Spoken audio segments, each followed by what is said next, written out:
We are in Tampa, Florida, covering the GOP convention. Honored to be joined by Senator James Inhofe of Oklahoma, a former NRA Legislator of the Year. Nationally. That's a big deal, isn't it? Oh, there's a lot of legislators, sir, so congratulations. That's right. What does the NRA mean to you?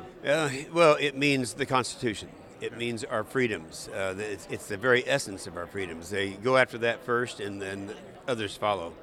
Talk about our freedoms right now. When you talk about the attacks on the Second Amendment, when you talk about Fast and Furious, when you talk about flexibility with guns after the election, if Barack Obama were to win a second term, if Romney-Ryan ticket doesn't make it and President Obama were to win a second term, what would that mean for gun owners and what would that mean for Supreme Court picks? Yeah, I like to think more of what it means for my 20 kids and grandkids. We've got to defeat that guy. The one area that people, the gun owners, seem to forget about is what the United Nations is trying to do. And this is always out there. They've been doing this for years. Now, we have enough signatures saying that we will not ratify it, so it's dead right now. I can say that to let people look. But that attack is always there. It's always there, and they're relentless. And every time there is something that is a disaster in a school or shootings and that type of thing, somehow they all come out of the woodwork and want to take away the right to keep and bear arms, when just the opposite is true. There's only one thing to remember, and that is that if you make something illegal, why would you assume that the criminal element will comply with that particular law? Ain't going to happen. Senator, you talk about the UN and how your body won't ratify any treaty, but we've seen President Obama go around Congress, be it with executive orders. When you're a member of Congress and you see the president completely bypassing your body, when we're supposed to have checks and balances in this system, it's got to be so frustrating for you as a legislator. Well, it is. Now, let's take a lot of people. I was the most unpopular person 10 years ago in the Senate because I was the guy that took on the global warming thing. And that was one where everybody was on the other side. Now, of course, they understand. I think what he is doing with guns is consistent with what he's doing with over-regulation of our country. If you look at Obama, there are 4 areas where he is destroying the nation. One, what he's doing to our military. Secondly, what he's doing to energy. We could be completely energy sufficient, completely sufficient ourselves in a matter of months. Number 3, what he's done with the budget. $5.3 trillion deficit. But the thing that everybody is not as aware of is what he's doing with the overregulation of our society. And that's where your guns comes in, because that's the crown jewel of regulation, is to regulate your guns. Senator, what is it like to work with Harry Reid, or try to work with Harry Reid? We outside and watching, from the outside looking in, see a very dysfunctional system, see roadblocks at every turn. How frustrating is it for you? Well, it is frustrating. Now, in terms of Harry Reid, Harry does his job, and frankly, he does it quite well. In order to be the leader, and the Democrat leader, you have to go along with the platform. That's what this is all about. Right now, we'll pass a platform that will show the people of America the differences between the Republicans and the Democrats. Harry's in a situation where he has to support that platform, or he wouldn't be in the position that he's in. Frustrating? It's not that frustrating, because I look down the road and I can see a happy ending to all this. I feel very strongly that we're going to take control of the United States Senate. That will mean I'll chair a committee again, the committee that actually is in charge of all these regulations, Environment and Public Works. I see that we'll have the opportunity to really do something, and I think in my own mind that we're going to win the president's race. It's tough. I used to say that Bill Clinton could lie with conviction better than anyone in politics. He can't hold a handle of this guy. This guy can look you.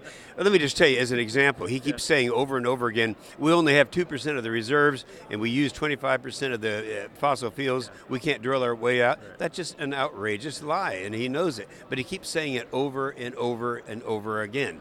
Well, that's what we're up against right now. And it's not so much the Harry Reids, and it's a president who has a disdain for every institution that has made this America great. Let's get back to energy for a second. Right there in Oklahoma, talk about what your state produces now and what it could produce if the government just got the heck out of the way. Well, see, that's the problem. We have more recoverable reserves than any other country. We have enough at current consumption of oil. We have enough oil to take care of our needs for 50 years. We have enough natural gas for 90 years. All we have to do is get government out of the way. They won't let it. And by the way, there's no other country that doesn't exploit its own resources. And Obama says, well, we've increased production since I've been president. That's all on private land. On public land, it's decreased by 17%, in spite of all the great new close opportunities that we have. So he's clever the way he does it. He'll say, well, this world needs what we're going to have now is good, clean energy to run America on. It's cheap, it's affordable, and we're going to have it. Then he turns around and said, we got to do something about hydraulic fracturing. Well, he thinks that's a direct insult to the American people, because what he's saying is we want oil and gas, but we're against the only process that will help us extract oil and gas out of a tight formation. You can't get 1 cubic foot of gas out without using hydraulic fracturing. And that's it. Most of the American people now know that. I'm from Oklahoma. The first hydraulic fracturing was 1949. It's been 1.5 million. There's never been a case of groundwater contamination.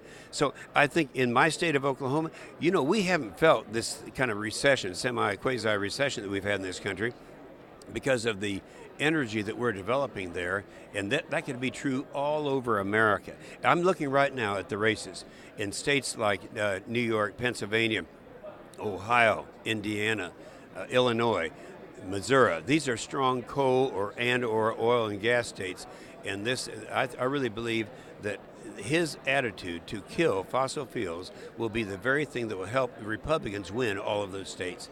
You look at a state very close to yours in North Dakota with its oil boom and its 3% unemployment. I don't know if there's no other story that you need to know than that when it comes to recovering this economy and using our own resources here in this country. That's right. And the guy's name is Harold Hamm. He's from Oklahoma. He's up in North Dakota right now. And I talked to him. I had dinner with him 3 nights ago. He said the biggest problem we have is we can't find anyone to work. We're full employment up there, and they're recruiting people to come in and work. Now, how many states would like to be in that position? Yeah. And you can be in. People used to think that oil and gas and coal, but that was all in the western states. No, it's not true anymore. The Marcellus chain right now in Pennsylvania and New York, they could have maybe not full employment, but they certainly could boost it. And their senators are doing all they can to destroy oil, gas, and coal. It's going to be a huge election issue. Finally, let me ask you, how much are you following Fast and Furious? How sickened are you by the story? And how amazed are you at this? It just never ends. It just keeps growing and growing, and the scandal, we keep finding these new tentacles growing all around the story. What will it take for Fast and Furious for you to be satisfied with what happened at the end to clean up the situation? Well, I think first of all, they've really botched it up. We have an attorney general that is directly responsible for this stuff, and the polling shows that people are aware of that. And I know you probably disagree with this, but I was kind of glad to see it string on and on and on and on and not die, because Obama tried to kill that the opening day and it didn't work. So I think that's and by the way, I have not seen 2016, the movie, but I understand they cover all this stuff in such an effective way. I'm anxious to do that. Senator, thank you, sir. Enjoy your time here in Tampa. Well, you're doing the Lord's work, and you'll be blessed for it.